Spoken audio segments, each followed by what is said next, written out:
Does it always start like this? It always starts like this. Okay, like with the deep breath and the awkward silence. And then awesome. Hi, I'm new here. And then the intro goes right here.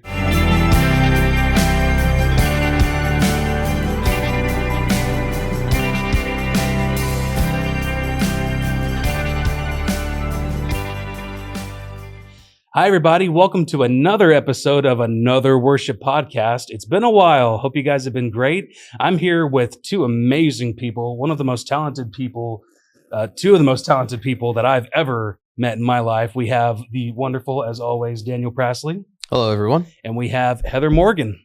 Hi, I'm new here. The reason we're doing this podcast is because we just released our first RockFish record entitled Now More Than Ever. And it was a phenomenal process leading up to the release of it. And I just kind of wanted to interview these two people because they actually had a huge part in the recording process of the record. So I kind of wanted to get their thoughts. Daniel, how are you doing today? Good. How you doing? I'm doing all right. Morgan. Wow. Heather, because her last name's just Morgan. Just like that. You totally forgot my whole name. Dang. Heather, how are you? I'm good. How are you? I'm okay. These lights are very bright. Every time right we there, come in here, blinding. Every time we come in here, it's like the moon landing. Yeah, I was gonna say. You know those little flashy light things when you look too hard into a light? That's what they're everywhere right now. Oh my gosh, little green dots everywhere in my eyelids. Guys, I had a couple questions. I kind of wanted just to kind of interview you guys about our recording process and what we did for the record. Let me start you out with this. From the moment that we landed at the studio, Pure Mix Studios, by the way, shout out to you guys, Aaron, Richard, love you guys. Thank you so much for making this possible in the first place. What was y'all's first impressions of the studio going into it? Were you intimidated? Did you feel like you knew what you were doing? Daniel, let's start with you. Man, so this was my first official studio experience. I was a little bit nervous, but at the same time, I didn't know what to expect because you and I have visited a few studios and they were interesting trips. We'll say that. But I mean, I was looking forward to it. And it's one of those things. It's crazy to think that like it has been 3 years in the making, like from when we started to here where we are now, especially when we recorded every day the same, you know. But yeah, it's just overall it was an amazing studio experience and it was exciting. Cool. What was your first thought like walking into Pure Mix and you saw all the instruments, you saw the atmosphere? What were you thinking? Honestly, I was excited. Like I said, it was one of those things where I'm like, all right, here we go. We're going to start recording some music. It's going to be a great time. Now, what I didn't know is how you can catch every single imperfection. And like, if you're just slightly off the click, like the first time we had went, it was a bit of a rough one because it wasn't like I was majorly off, but I was just slightly off enough. And so it was like, man, I suck. And we'll actually swing back around to that because I do want to touch on that a little bit. But let's throw it over to Heather Morgan over here. What was your first impression? I want you to know that you made it sound like you want to swing back to him saying I suck, but that's neither here nor there. We'll swing back around to that, Daniel. But for right now. When I first walked in the lobby and I actually beat you guys there, which I thought was funny because I didn't want to be late. That's true. And I was like, there's literally nobody here. I got there, like one of the guys was there and it unlocked the building, but the sound engineer, like the studio wasn't open yet. I was in there, it was like a couch and I'm like, well, hey, at least there's like refreshments. That's cool. And me spazzing, I was like, I'm not eating anything or drinking anything except for throat coat tea and water until I'm done like 8 hours later, but that's not neither here nor there. It's always fun when you get to walk back and you see like the booth. For me, like just not even where you sing or you play and it's got like the sound panels or whatever, but I like the part with all the controls and whatever and it's got like all the screens. It looks really cool. The control room. The control room. I like watching the process because it overwhelms me a little bit. There's way too many knobs and buttons in my opinion. Like there's a lot of dials and stuff. And it's not like just digital. Most of it is analog, you know, and it's really, you know, it's always really fun. It's cool. I've done a fair amount of studio recordings, so I kind of knew what to expect. Every experience is a little bit different, but the core of it is the same. So I was mostly just excited to get to come back and lay stuff down. I was familiar with having to do it 700 times. I don't think you probably were ready for that, Daniel. Not at all. But yeah, I was like, all right, let's do this same line 73 times. Let's do it. I'm here. Like, yeah, I'm ready. Right. Because, well, you know, we're human, so it takes different takes, and Mhm. sometimes you want to get it exactly this way, and your brain's like, no, we're just gonna throw a little jazz in it right here. Mhm. We're human, so if you want to really make it sound tight, it takes a lot of consistency, and you Effort. got to do it over and over and over again until you muscle memory it, and you're like, yeah, I nailed that one. True that. So So that leads me to another question. What are some challenges that we faced in the studio from the time that we started, from the time we recorded every day the same? Y'all remember that? a long time A ago. long time ago, almost 2 years ago. I think it is 2 years ago. No, it was 2 years ago. A little bit Mhm. over, actually. Yeah. From the time we walked into the first session up until when we left the studio and we had all 4 songs done, what were some challenges that came our way? Daniel? Man, for me, for sure, it Oh, here we was go. the repeated like over and over Yeah. takes. Because you were expecting, correct me if I'm wrong, but you were expecting just to go in there and nail it one take, right? pretty much. Well, I was hoping one take. It's a humbling I was experience. hoping I'll get lucky and be one take, but I knew it would probably be 2, 3, maybe 4 takes. But the constant like, all right, let's stop right here. Okay, let's do that part again. And like you pushed me like I'd never been pushed before. Like I was just like, oh my gosh, why can I not nail this the way I wanted to? And then like going back and listening to it, I'm like, because you're singing into a $2,000 microphone, so it can catch every single nuance of your innards of your throat. And so like I think that was probably one of the biggest challenges, was just getting through all those vocal takes. Instruments, once I had it down, no problem, that was easy.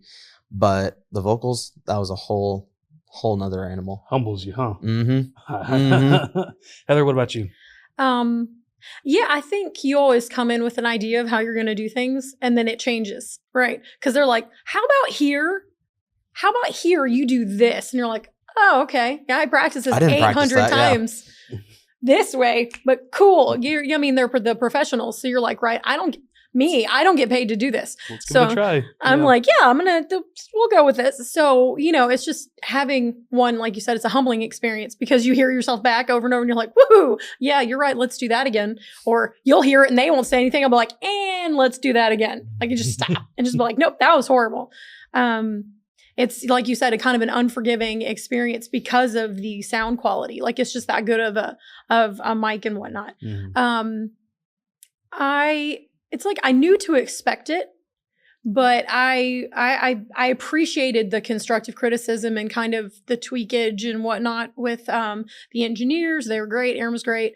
And I feel like it's a growth experience, right? Even anytime, I don't know, you use iron sharpens iron kind of thing. Anytime you hit that friction point, it makes you better, right? It helps you learn, you grow.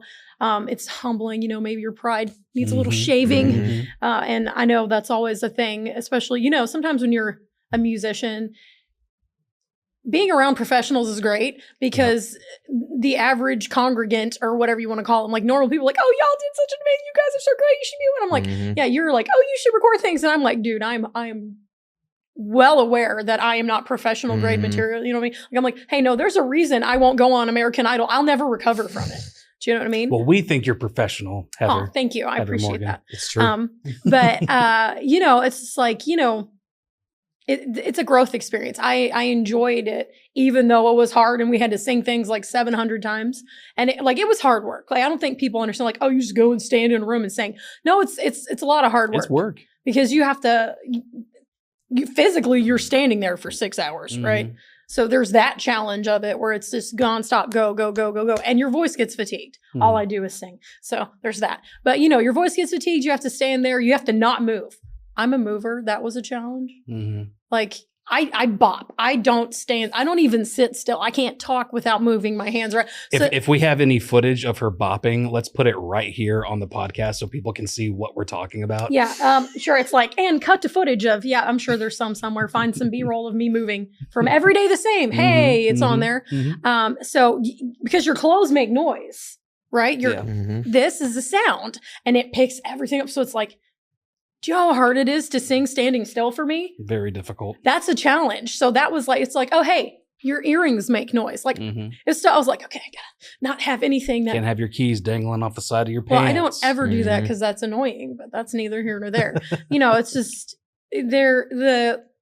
again, learning experience, and there was challenges. Like for me, the biggest one was trying to stand still and just focus and not move that much. So what was y'all's favorite? What was the best part for you guys as far as just your overall experience? For me personally, the best part, the most rewarding part, was seeing the development of all these songs. Because correct me if I'm wrong, but when we laid the tracks down, there's always that hint, like there's always that little bit of doubt that's like, oh, this is gonna suck. This isn't gonna be a good song. When you thought it was gonna be here, and then you add all the meat and potatoes. You had the bass, you had the pretty guitar stuff that you do with your tone. You add the drums, you add the vocal harmonies and everything, and then it actually turns out to be a pretty good product when the finished product comes together. Right. And that was the best part to me. But I want to get y'all's opinion. What was y'all's favorite part? What was the best part for you?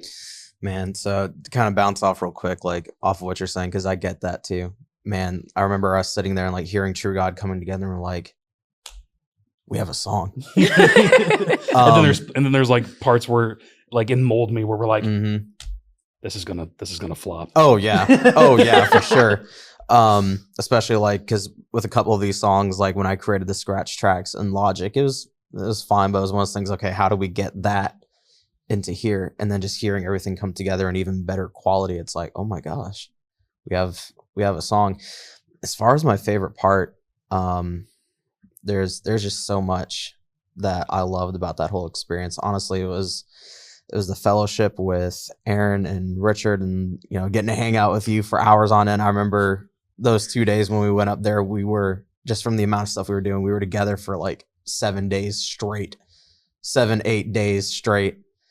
I think Kumbaya. I think we made the joke that me and Daniel are on tour right now. Yeah, basically that's what it felt like. And like coming off of a night of worship, but yeah, just getting to hang out together. And also just trying not to fall asleep. My most tiring experience was listening to you do your takes for Mold Me. I was at the point where I was just laying on the couch, and you're like, I know I can do better. And I just wanted to get up and just push the button and be like, Skylar, your take is fine. Let's keep going. I forgot all about that. Or you would ask me, you're like passed out on the couch, and I'm over here ruining my vocal cords. And you're like, hey, Daniel, how'd that sound? I have to like get up. Oh, yeah, that sounded pretty good, man. He actually from unconsciousness. He actually does make that sound when he gets up. It is true. It is true. I haven't experienced it. I wasn't there for the ones where y'all were doing it. Yeah. They brought me in like after the fact. Yeah. So just to do amazing vocal takes. Yeah, all of the what's it called? The instruments were done when I got there, because there's no point in me coming until after everything else is finished and most of it's laid. So I did, you'd have the lead, and I mostly did harmonies or whatever. But it was still interesting because we would be there for like 8 hours at a time, and it was a long day. But I can picture you being that tired. You were really that tired. I think the last time we were there, you were like, was I tired? Yeah, because when you two went, I didn't go because it's one of those things. I'm like, listen, I was like, listen, I gotta work on homework because I was still in college. Right. And it's an hour and 30 minutes to the studio. Just one way. So after you get there and you leave outside super early. Raleigh. Yeah.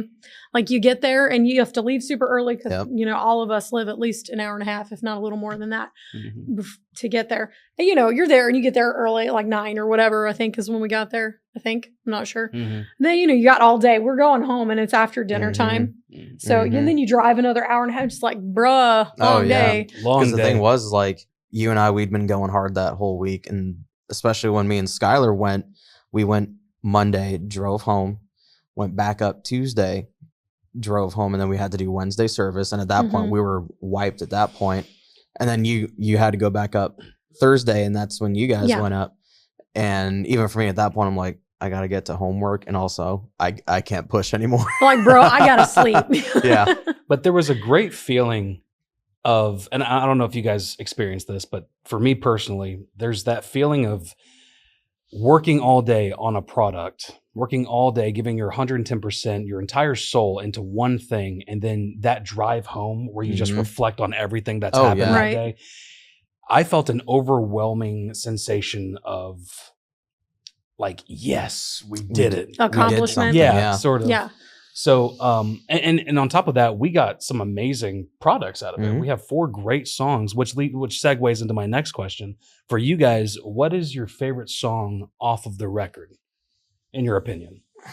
What's your favorite song? Which one resonates with you? Yeah. For me personally, it's True God. I feel like that song has an amazing message. I feel like Heather and I sound really pretty on it, I think, personally. Yeah, you do. Yeah, you do. Even Revival Come Down, your vocal text ended up great guitar, great message. While we were recording True God and Revival Come Down, which you both wrote lyrically, I was thinking the entire time, man, the 2 songs that I wrote suck now. I don't want to put these on the record. Can we put this on a different record? But it turned out great. So what's your favorite song on the record? Man, that's hard to say because like I love all of these songs and like being part of like the writing process, even going all the way back to 2020, shortly after you came into this role as worship director, writing Mold Me. There's a lot of fun writing that one, but I hate to be that guy, but I think Revival Come Down was probably my favorite because it's one of those things where when me and Heather got together, Andy. Shout out to you, Khadijah, wherever you is, girlfriend. Khadijah Wilcox, my girl. We love you. Right? Woo! I'm just saying. No, but when we were writing that song, we'd been spending 3, 4, even 5 weeks on True God, and we hadn't even finished that one yet. And we're like, you know what? Let's just move on to another song. Kind of take a brain break. Yeah. And I played that opening riff, and Revival Come Down came together in really 15, 20 minutes. Yeah, it was really fun. We finished it the next week, and so it was a whole vibe. We were really excited. Yeah, about it. And it was stuck in our heads even during the writing process. And a good sign was I remember you sent me an audio message after you left the office. You said, if you want a good sign that this song is turning out good, that one part is in my head. And earworm for the win. That bridge.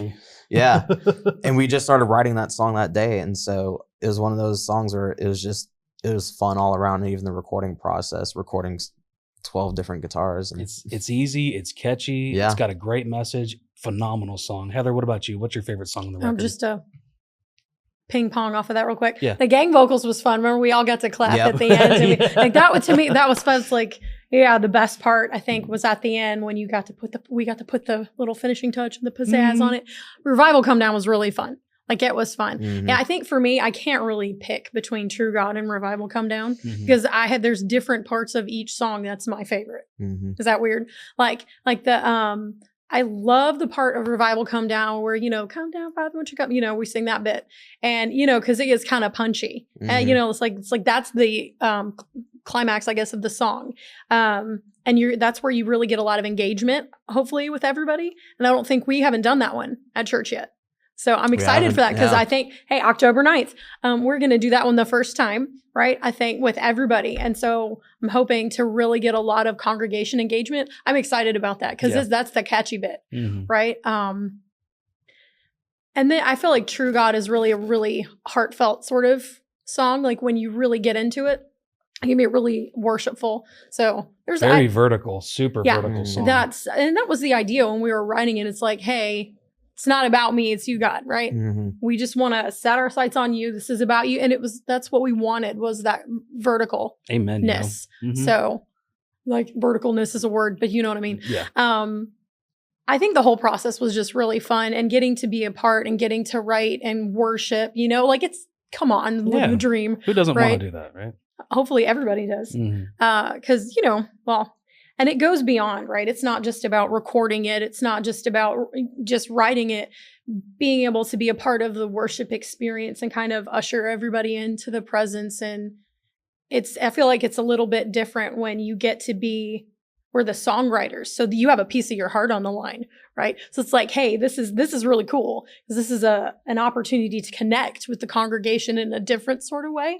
I'm like, man, Matt Redman and everybody must be like, this is awesome all the time. And you're just like, this is so cool. I'm stoked about it. Sick. Guys, I wanted to ask one more question, and you kind of touched on it a little bit, but I want to go a little bit more in depth with both of you. Mhm. What was the writing process for True God? Explain exactly what happened, because that song actually turned out stupidly good. And you sent me your demo for it. I Mhm. listened to it, and like you said, I sent you a voice message saying that the song was already in my head. And I was so curious how both of you just walked into the ND. All three of you just walked into the worship center. I believe it was the worship Mhm. center, and you guys wrote a song in 20 minutes and walked out, and we put it on a record, and it turned out phenomenal. How did you do it? Man, so when it comes to True God, that was the first song that we started writing, and it was one of those where it was kind of like piece by piece, and then Mhm. also kind of getting to know. Also, It like was we the obviously, first song we wrote. yeah, all it three was of us getting to know together. like, okay, how do we write? And it was one of those things where we just kind of kept adding things in, or it was like, I'm not really feeling that one, and we had a really good sense of compromise. Mhm. We knew what ideas that we were really committed to, or ones that we were willing to budge on. Right. And when it came to Revival Come Down, I don't even know if I can explain it, because it was just one of those things where it just happened. Yeah. It was just words just started wordsing and coming together, you know? Words were wording. Yeah. Yeah, it was kind of that was a beautiful process. The 20-minute one was Revival Come Down, right? Where it just kind of happened. And I think we had been working on True God. And True God was one of those things that it took a few weeks before we really got something that kind of took shape. Because at first, you get together, and we'd never written together before True God.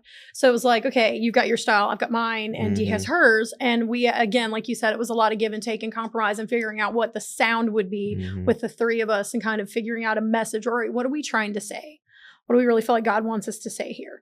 And Revival Come Down was the thing that like blew everybody's mind, because we were kind of in that worshipful tone, and we were trying to figure out how to finish True God. So we had been singing it, and we didn't have like we didn't have the last piece to that puzzle. And it was like, okay, we kind of hit one of those creative walls. We had been kind of worshiping with it, do you know what I mean? For like a bit. And it had been like an hour and some change. And we're like, hey, like, let's take a minute. Let's just kind of palate cleanser for a minute and just try something different.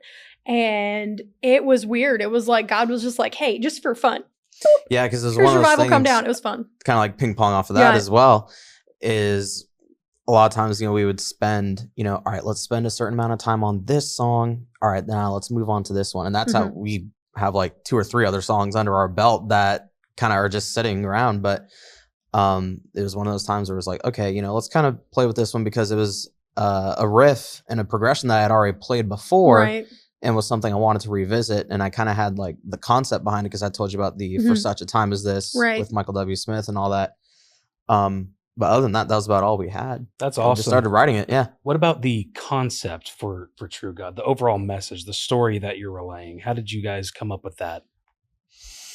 With True God, as far as concept,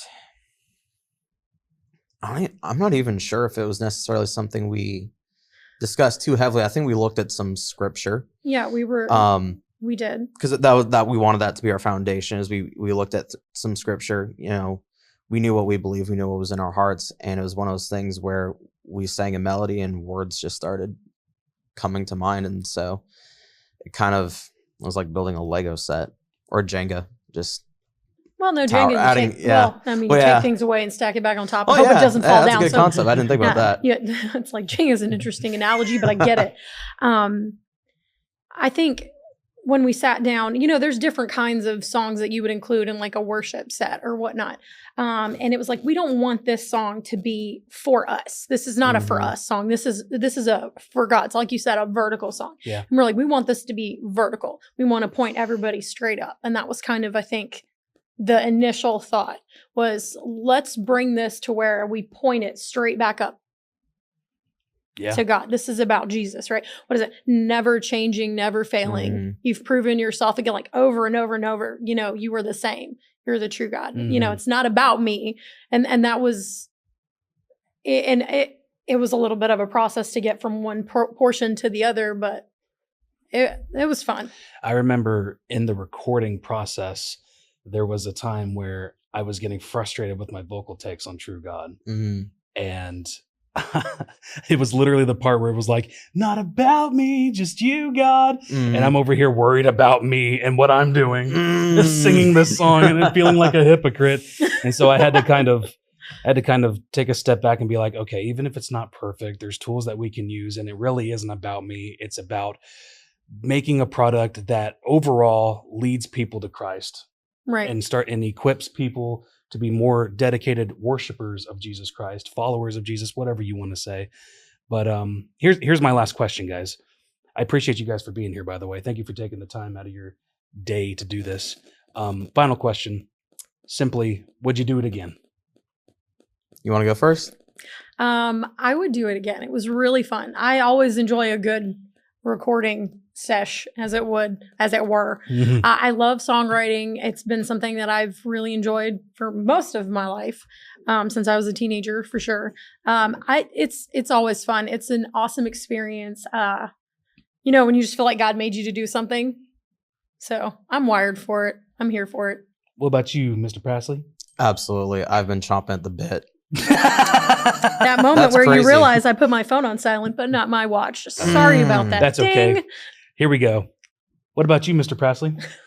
Absolutely. I've been chomping at the bit to do it again. And especially we've already kind of discussed our group writing again. And I'm like, okay, I know it's already going to be like, we got some stuff kind of in the vault, we could create some new stuff, but yeah, absolutely. I would do this whole thing again. I'm ready for next chapter. Phenomenal. I can't wait to record the next record with you guys, or singles, or whatever we're going to do, God willing, But guys, that's all the time we have for this episode of this podcast. Guys, we appreciate you for being here. Thanks for taking the time out of your day to listen to us talk about our studio experience. If you would, wherever you are, share this video with somebody. Let's grow together, as we always say. Guys, any alibis before we end it? No. Any alibis? Any alibis? What do you need an alibi for? Closing thoughts. What did you do? As Pastor Tony says, anyone have any closing thoughts? No. God bless you guys. We'll see you next time.